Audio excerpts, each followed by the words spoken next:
upcycle this bag with me. So I was going through my fabric and I saw this bag that I had made with some mud cloth, and I had no idea what I was doing at the time. This bag is probably 8 years old that I made. And at the time, I just wasn't proficient with what I was doing. So now I want to go ahead and actually turn it into a super cute clutch. I'm going to be using this here pattern. I'm going to be teaching this pattern at Top Stitch Atlanta. So I figure why not use it to upcycle something that I've already had. Now already, just to hold this up so that you guys can see, I know that I'm going to have enough fabric. I am still going to seam rip this. So let's take a look at what seam ripping this looks first so that I can have more fabric to work with. I'm not going to be using this liner. This is actually a muslin fabric. And as you can see, like, this bag has no shape because I didn't use any interfacing in it. Again, your girl had no idea what we were doing. So I want to go ahead and take this bag apart first. So I'm going to seam rip. I just got in a new seam ripper from Taylor Seville, and so I'm going to be using that for the first time. But I want to show this here. Now, in my beginner sewing tips and tricks video, I did talk about how you could use your sewing machine to go ahead and finish your seams. This is an example of what that looks like here.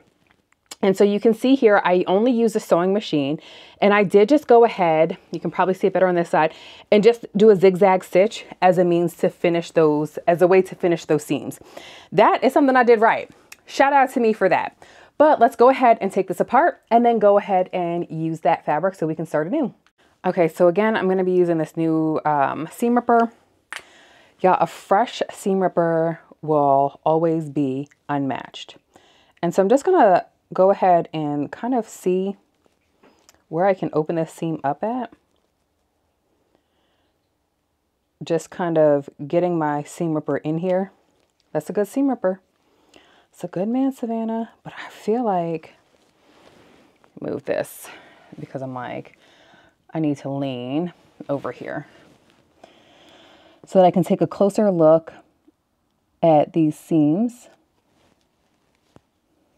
because I will get to a point where I can actually just probably tear. And what I'm doing is I'm detaching all at the same time. What it looks like is where I added the little flap in addition to the actual bag construction.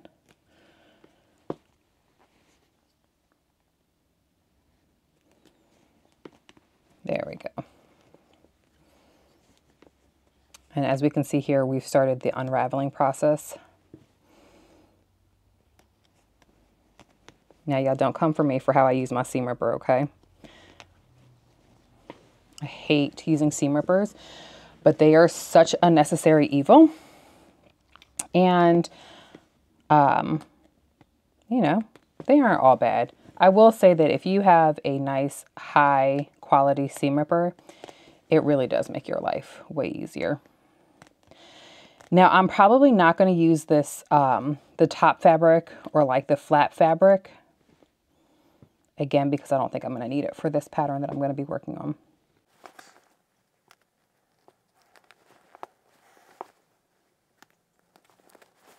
Okay, so I now have just two pieces of fabric right here. So we've got the front, we've got the back. So I'm going to go ahead and put these mirror images together so I can lay my fabric, my pattern out on top of it.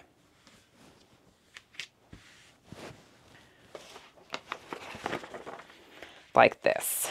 And so as we can see, it just fits.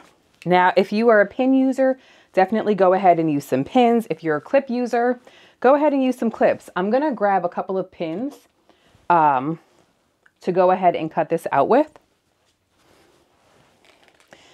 Now, this is our main fabric. We're also going to need to cut out a lining fabric, which I have not even decided on. I was just like, I just need to make sure that I get enough. Oh, goodness. My pins are like popping all over the place. I just wanted to make sure I got enough of, or had enough main fabric to make this happen. I'm definitely using way more pins than I normally would have, especially for someone who doesn't love pins. And it's because we barely have enough fabric. So I really just want to make sure that we got this together. I am still going to use my rotary cutter because I like using rotary cutters. I think that they are very efficient ways to cut fabric.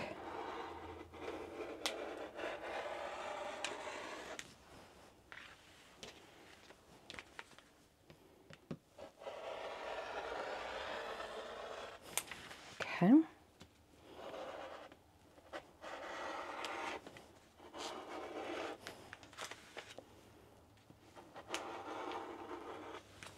There we go. Very excited to be turning this into something that is actually wearable.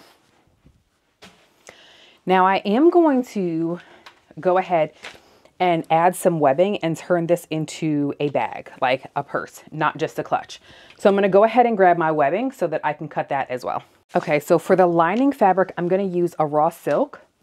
I was debating on whether or not I wanted to have like a pop of color or anything like that. And I decided against that for no other reason. Besides, I made a top out of this and I've only used it once and I feel like it's time to go ahead and use it again. I'm not going to repin this. I'm just going to leave it as is because it's just very easy. It's easier for me to just keep it that way. The weight of the already existing fabric is really helpful in keeping this down and together.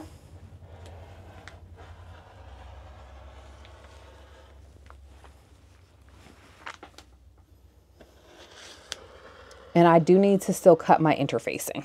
So I will grab that now. Okay, so let's go over the pieces that we need, or everything that we need in order to make this bag happen. So we've got our zipper right here. I also cut my webbing. I did not use a specific measurement for my webbing. What I did was I just measured an existing bag that I have and just kind of went off of that. We have our main fabric, which is going to be this upcycled mud cloth. We have our interfacing, and then we have, oops, our lining pieces came apart. It's fine. And then of course we have our lining pieces as well. Now, the first thing that I'm going to do is I'm going to go ahead and grab my iron, and we're going to go ahead and interface our main fabric pieces. So that way those are nice and firm. So these here are the Oliso wool pressing mats, and I find that these are really helpful when it comes time to putting interfacing on because it allows the heat to come through both sides. So I'm going to just go ahead and line up my pieces together. And when you're putting interfacing on, you want to make sure that you don't iron, that you simply press.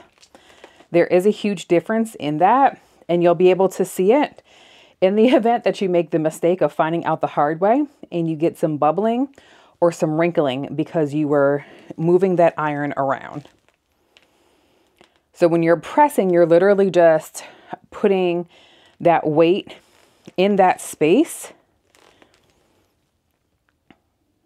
and not moving it. Think of it like a heat press, like if you're using vinyl, a little bit different. I flip this around.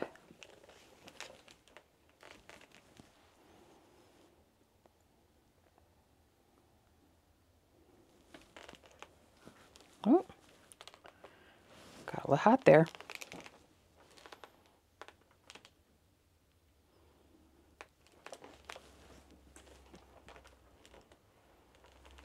Okay, so this side is interfaced, so now I'm going to just go ahead and interface the second side. Okay, so now it's time to prepare to sew.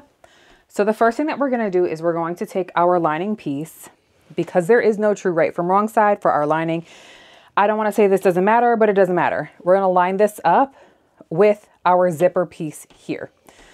And we're gonna go ahead and use a 1/4 seam allowance to go ahead and stitch this into place, okay? And I'm just gonna go over the high level instructions beforehand. Then we're gonna go ahead and take our interfaced main piece, and then we're also going to go ahead and put in a stitch here, connecting them, okay? So we're gonna head to the machine and do these first 2 steps now. So I sew on a Bernina B590, and this is my zipper foot that came with my machine. This is the 4D foot, and you're going to want to be using your zipper foot when it comes time to do your zipper install, okay? So again, we're going to be putting the zipper on the, attaching the zipper. There we go. I feel like that's a good positioning for us right there. So we're going to be attaching this zipper to our lining piece first. Did I lose my zipper?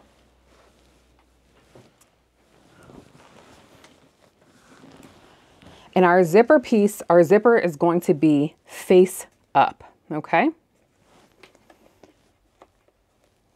And this is just a basting stitch. And when we say a basting stitch, we just simply mean that it does not have to be, I'm going to just go ahead and use my clips to hold this in place. When we say that you're going to baste it, that means that your stitch length is going to be longer than what it is for construction. Typically for your construction, your stitch length is going to be 2.5. For a basting stitch, it's going to be a little bit longer than, of course, that 2.5 stitch length, okay? So I'm going to just go ahead and extend this on out to be about 4. I feel like a stitch length of 4 isn't too aggressive, right? And I am going to make sure that my needle position is as far over as I can get it. And we're going to go ahead and begin our begin our first stitch.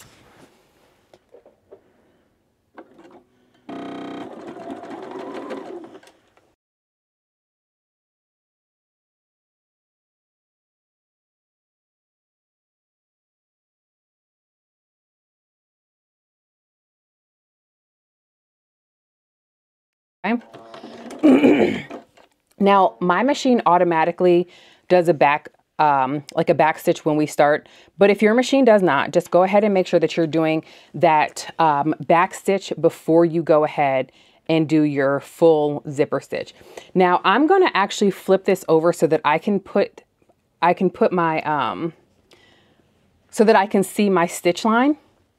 The reason why I'm going to do that is because I do want to move my needle position over one more closer to the actual zipper. And I'm going to go ahead and reset my my stitch length to be that 2.5 because we're done basting. So now I'm going to go ahead and,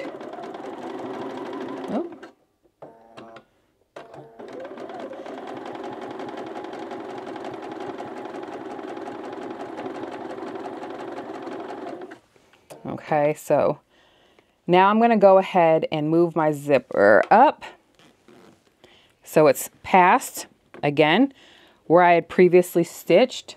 And so it's just kind of out of the way.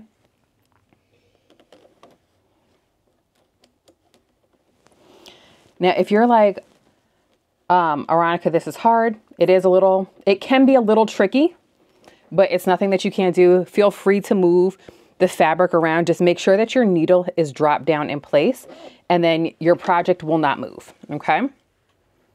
And so here we are. We have already moved that back up, and now we're free to roam about the country, aka finish installing our zipper.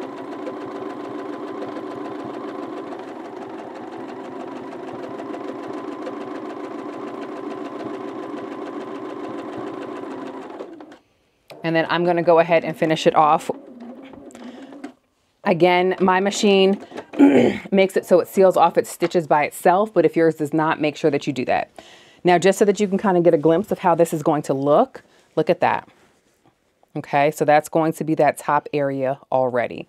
Now, when I do the side seams, I am going to be putting in my, what is this? What did I just cut? Oh, my strap right here. Okay, So just something to remind myself of as well as you. I'm going to go ahead and press this down so that it's away from the zipper. And then we're going to do the exact same thing for the other side. Okay, so let's take a look at where we are now that we've gone ahead and put in our zipper on both sides.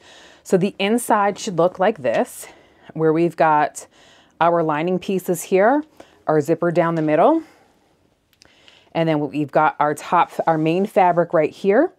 Okay, now what we're gonna do in order to go ahead and close this bag up, you're gonna wanna go ahead and unzipper your bag halfway. So to close up this zipper, we're going to fold it like this. So the main fabrics, those right sides are going to be together, and then your lining side are going to be together. What we're going to do is we're actually going to be leaving a little hole in the lining fabric so that we can turn our bag out once we're completed. I'm going to just go ahead and put a little clip to signify where we're going to start and end our stitches, leaving us enough space to go ahead and turn this fabric out. Okay, so in this area, I was showing how I was going to add the webbing, but y'all, I did it the wrong way. So in a later portion of the video, I actually show the proper way of how to do this, but you're going to essentially want to measure down about 3.5 to 4 inches, depending upon how wide your webbing is going to be used. And then you're going to put the webbing in there. Do not put it in this area that I'm showing right here. I made this correction when I was at the machine. So don't do this, okay? But definitely measure down about 3 to 4 inches, and then you're going to put your webbing in that area.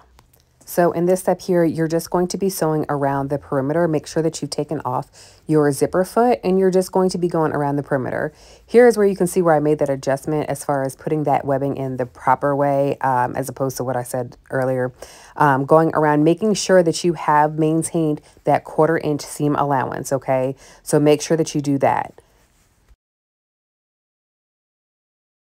Okay, so we've gone ahead and sewn all the way around here. So now it's time to go ahead and flip this baby right side out. And you're gonna go ahead and do that through your little hole that we left. Now, if your hole is not big enough, it's fine to just go ahead and seam rip so that it can accommodate, because sometimes that hole that we leave open, it just might not be enough, right? Because if we are using a thicker fabric, or if in my case, my interfacing is pretty thick, so I'm just going to go ahead and snip my back stitch so that I can open up this hole a little bit more. I'm going to be using my machine to close up the hole, and it's like, why not hand stitch it so it's invisible? I mean, y'all, it's on the inside, so I don't really care about it, whether or not it's seam.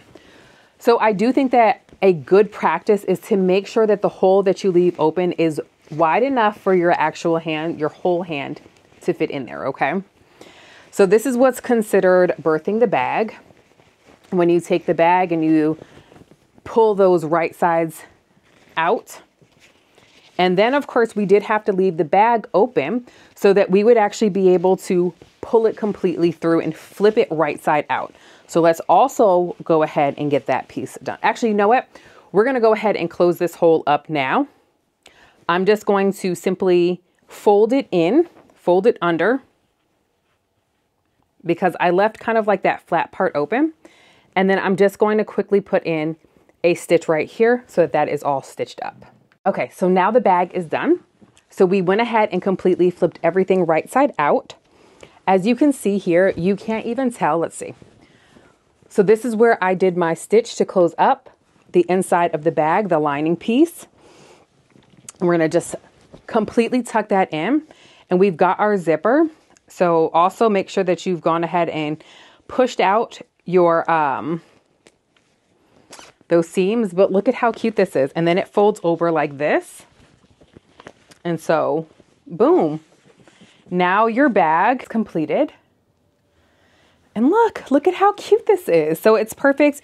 It can absolutely fit things in it. I'm like, where is my phone? So that I can show you what can go in here. So here's my phone. As you can see, it fits in here super easily with enough space for other things to kind of go in here. So this is a super easy, super fast beginner project, and I hope that you all enjoyed it. And if you do decide to make this, make sure that you tag me so that I can see all your makes. Happy sewing, friends!